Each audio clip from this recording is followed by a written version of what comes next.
Bismillahirrahmanirrahim. Assalamualaikum warahmatullahi wabarakatuh. Alhamdulillahi rabbil alamin. Allahumma salli ala Sayyidina Muhammad wa ala ali Sayyidina Muhammad. Pemirsa Inews TV, cahaya hati Indonesia, dimanapun anda berada, semoga dimuliakan dan diberkahi Allah Subhanahu wa Ta'ala. Saya pernah membaca sebuah hadis. Rasulullah sallallahu alaihi wasallam bersabda, "As-salatu nur, was-sabru diya, was-sadaqatu burhan." Salat itu cahaya. Was-sabru diya. Kalau bahasa Indonesia kata sabar memang artinya cahaya. Tapi kenapa Rasulullah SAW bersabda salat cahaya, kemudian terulang lagi tapi dengan kata berbeda, perbedaan perkataannya, tapi tetap artinya juga sama cahaya. Terus bedanya apa? Kalau dalam bahasa Arab memang setiap kata memiliki makna yang berbeda. Kata nur beda sama diya. Wa ja'alna asy-syamsa diya'an wal qamara nuran. Kami menjadikan matahari adalah diya, bersinar. Dan kami menjadikan bulan bercahaya. Ya, sama-sama cahaya. Tapi kenapa kata diya untuk matahari dan kata cahaya untuk bulan? Karena matahari cahayanya bersinar bisa membuat kita sakit. Kena sakit panas, terasa bahkan kalau kita lama di padang pasir, misal contoh terbakar kulit, berubah warna kulit kita. Ya, ini karena diya. Diya itu artinya panasnya, saking panas terasa kita panasnya. Beda sama cahayanya bulan. Tidak terasa, ada cahaya bisa menerangi jalan kita, tapi tidak membuat kita sakit. Dan di sini kalau salat, cahayanya membuat kita tenang batin kita dan nyaman dalam kehidupan kita. Beda sama sabar. Disebut kata sabar ada kalimat diya, bersinar seperti sinarnya matahari. Berarti sabar pasti akan merasa berat, sakit. Makanya disebutkan dalam bahasa Arab ada sabar pahit. Pahitnya, ada rasanya pahit. Karena memang kita sulit menghadapi segala sesuatu dengan sabar. Makanya Allah Subhanahu wa Ta'ala menjanjikan orang yang sabar terhadap ujian, dia akan mendapatkan balasan surga. Selama ini kan kita kenal, wal hajjul mabrur laisa lahu jazaa'un illa al-jannah. Sabar laisa lahu jazaa'un illa al-jannah. Sama seperti haji mabrur tidak ada balasan baginya kecuali dengan surga, sabar pun tidak ada balasan kecuali dengan surga. Bahkan sabar tidak ada batas. Banyak orang berkata, saya sabar, tapi kan sabarnya kan ada batasnya. Sabar itu kenapa tidak ada batas? Karena pahalanya pun tidak dibatasi. Innama yuwaffas sabiruna ajrahum bighairi hisab. Allah membalas pahala bagi orang yang sabar tanpa hitung-hitungan. Besar dan tidak ada habisnya. Dan yang membuat kita mampu sabar, kata Umar bin Khattab radhiyallahu an, pertama kita sabar karena ujian yang kita hadapi tidak lebih parah dari apa yang kita hadapi. Ini yang membuat kita mampu sabar. Karena dibanding kondisi dan keadaan kita, masih kita lihat negara lain seperti misal wabah ini. Walaupun di Indonesia semakin meningkat positif corona, tapi dibanding negara lain kita masih okeylah, amanlah, masih bagus. Berarti ujian yang membuat kita hadapi dengan kuat sabar, kita harus melihat negara yang lain. Bagaimana kondisi mereka. Bahkan banyak negara sudah lockdown. Kita belum sampai ke lockdown. Jadi masih kita mempunyai kemampuan, berarti kesabaran saya sebenarnya tidak susah dibanding kesabaran yang harus mereka jalankan di negara lain. Yang kedua, kata Umar bin Khattab yang membuat kita mampu sabar, karena kita meyakini Allah Subhanahu wa Ta'ala membalas kesabaran kita. Saya kasih gambaran, contoh. Ujian yang kita hadapi ini kan takdir. Ma nazala bala'un illa bidham. Tidak ada bala yang Allah turunkan pasti sebab dosa dan maksiat. Bagaimana Allah angkat bala? Satu amalan, taubat. Kita bertaubat, kembali kepada Allah, terangkat bala. Apalagi sekarang bulan Ramadan. Bulan Ramadan dikenal bulan taubah, bulan taubat. Sabar, ikhlas, pahala kita sempurna, Allah ridha dan takdir tetap berjalan. Tolong diperhatikan pemirsa, ada 5 poin yang kita harus jaga. Sabar, ini kan ujian, kita sabar. Ikhlas menerima takdir ini. Pahala kita disempurnakan oleh Allah, di antara pahala adalah dibalas dengan surga. Yang keempat, Allah ridha. Kenapa Allah ridha? Karena kita ridha terhadap takdir. Dan takdir tetap berjalan. Atau memilih tidak sabar, tidak ikhlas, rugi pahala, dapat kemurkaan Allah, dan takdir tetap berjalan. Artinya sabar tidak sabar, mohon maaf tidak akan merubah takdir. Berarti mendingan kalau saya tidak sabar, namuk, panik, gelisah, tidak ridha, tidak ikhlas, saya marah, sakit hati, tidak akan merubah takdir. Sabar, tenang, yakini ada hikmah di balik ini, ada pahala yang akan Allah balas, Allah tinggikan derajat kita, Allah hapuskan dosa kita, tetap takdir pun tidak akan berubah. Bahkan ini harus kita orang cerdas. Kalau memang takdir itu tidak akan berubah, mendingan saya sabar.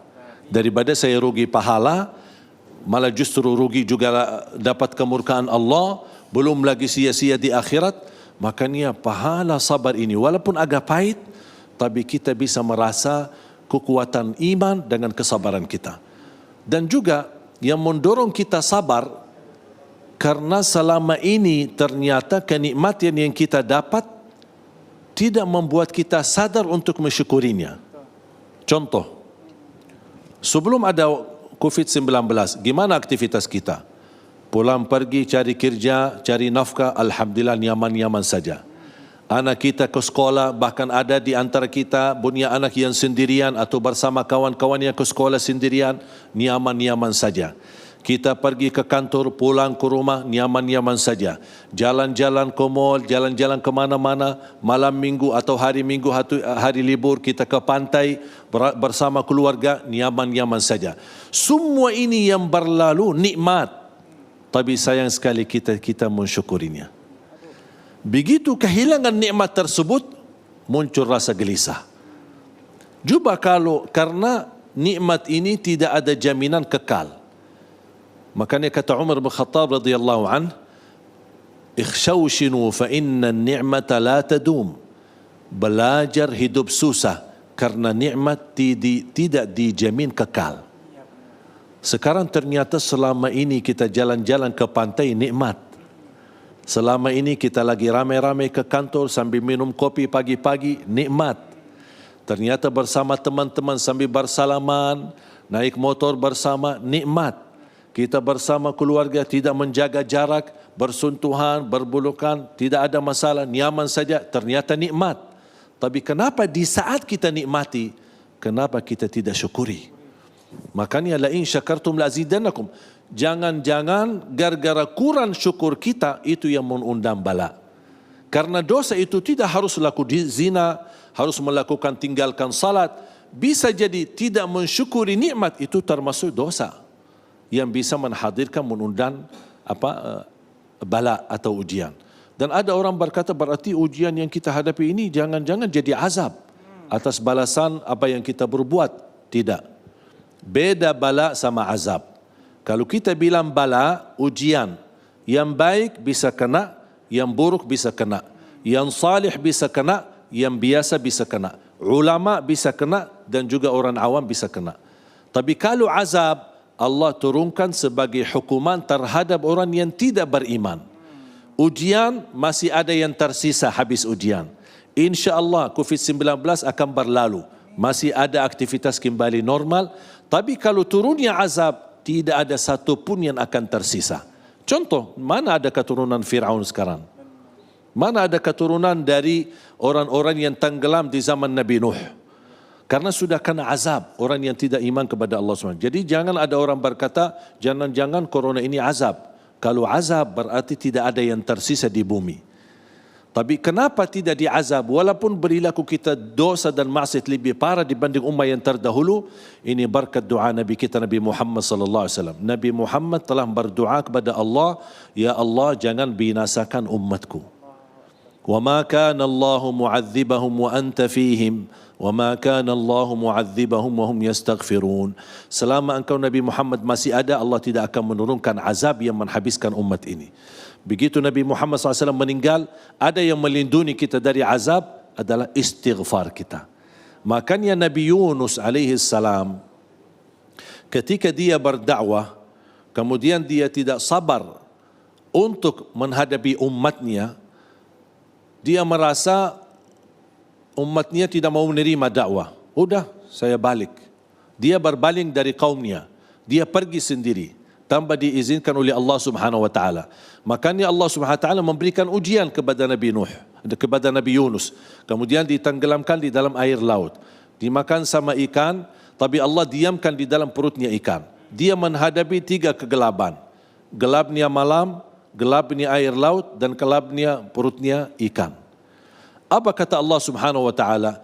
Falaula annahu kana minal musabbihin la labitha fi batnihi ila yaumi yub'atsun. Kalau bukan tasbihnya Nabi Yunus, akan Allah biarkan Nabi Yunus di dalam perutnya ikan sampai hari kiamat. Apa doa Nabi Yunus? La ilaha illa anta subhanaka inni kuntu minadh zalimin. Doanya isinya tauhid dan isinya taubat. Mengaku kezaliman diri, mengaku berbuat kezaliman yang banyak. Makanya kita memohon ampun kepada Allah Subhanahu wa taala. Ketika Nabi Yunus bermunajat kepada Allah dalam berkali-kali dalam doa ini, la ilaha illa anta subhanaka inni kuntu minadh zalimin, apa Allah jawab? Fastajabna lahu. Dibagi huruf fa. Dalam bahasa Arab kalau ada kata fa habis sesuatu atau habis bermunajat atau habis doa, berarti itu segera sudah diijabah. Allah segerakan ijabahnya. Fastajabna lahu wa najjaynahu minal gham. Allah telah menijabah doa Nabi Yunus dan Allah selamatkan Nabi Yunus. Dan ini berlaku bukan hanya untuk Nabi Yunus, tapi kata Allah di ujung ayatnya, wa kadzalika nunjil mu'minin. Dan ini berlaku untuk orang-orang yang beriman. Makanya jemaah sekalian, saya yakin dan percaya di balik ujian ini ada hikmah. Mungkin ada orang belum tahu apa hikmah di balik ini. Bisa jadi kita lebih dekat sama Allah Subhanahu wa taala. Ya contoh, saya sedih, merasa terluka hati saya karena tidak bisa Jumatan di masjid, tidak bisa beraktivitas tarawih di masjid. Mungkin bisa jadi jangan-jangan tarawih kita yang selama ini di masjid, yang mohon maaf kita lihat keadaan di Indonesia. Misal salah satu salat tarawih kita kan kejar-kejaran. Bisa 23 rakaat tapi 7 menit. Jadi sambil makmum tidak tahu dia mau baca tu tugasnya kejar imam. Jangan-jangan selama ini ternyata Allah tidak mau tarawih seperti ini, Allah kasih ujian biar tarawih di rumah. Dan mungkin di rumah kejar-kejaran. Biar lebih tenang salatnya, lebih tenang tarawihnya. Bisa jadi gara-gara kita selama bulan Ramadan ramai-ramai tarawih awal-awal Ramadan. Kalau sudah 10 pertama habis, sudah ramai-ramai ke mall. Bahkan 10 malam terakhir lebih ramai ke mall untuk siap-siapkan belanja buat lebaran. Ini semua di tahun ini Allah rubahkan. Kenapa Allah rubahkan? Allah tidak ingin susahkan, tapi Allah ingin kita lebih dekat sama Allah. Saya mengambil hikmah, sebenarnya Allah senang ketika komunikasi kita lebih banyak sama Allah. Dari mana saya mengambil hikmah itu? Dari Isra Mi'raj. Ketika Allah mewajibkan salat 50 kali, sambil Nabi Muhammad naik turun meminta dikurangkan sambil menjadi 5. Kenapa Allah meminta 50? Karena Allah ingin hamba tidak terputus hubungannya sama Allah. Terus, habis salat, salat lagi. Habis salat, salat lagi. Habis salat, salat lagi. Tapi Nabi Muhammad dengan usulan dan masukan Nabi Musa minta dikurangin. Makanya saya punya niat, insyaAllah hari kiamat saya bertemu Nabi Musa, saya akan cium tangannya bola-balik. Kenapa? Karena itu perjuangan Nabi Musa, mendorong Nabi Muhammad naik, minta dikurangin. Sampai jadi 5. Masih Nabi Musa minta sama Nabi Muhammad, minta dikurangin 5 pun umatmu tidak akan mampu. Ternyata betul Nabi Musa. 5 aja tidak beres. Sebelum corona, COVID-19 ini, masjid sepi sebenarnya. Begitu ada corona sekarang lagi heboh. Masa dah boleh ke masjid? Masa dah boleh ke masjid? Sebenarnya sama aja. Sebelum corona jarang ke masjid. Masa kita disuruh diam di rumah? kita disusahkan. Makanya jamaah sekalian, hati-hati. Menjaga diri dari wabak ini merupakan wajib kita bersama.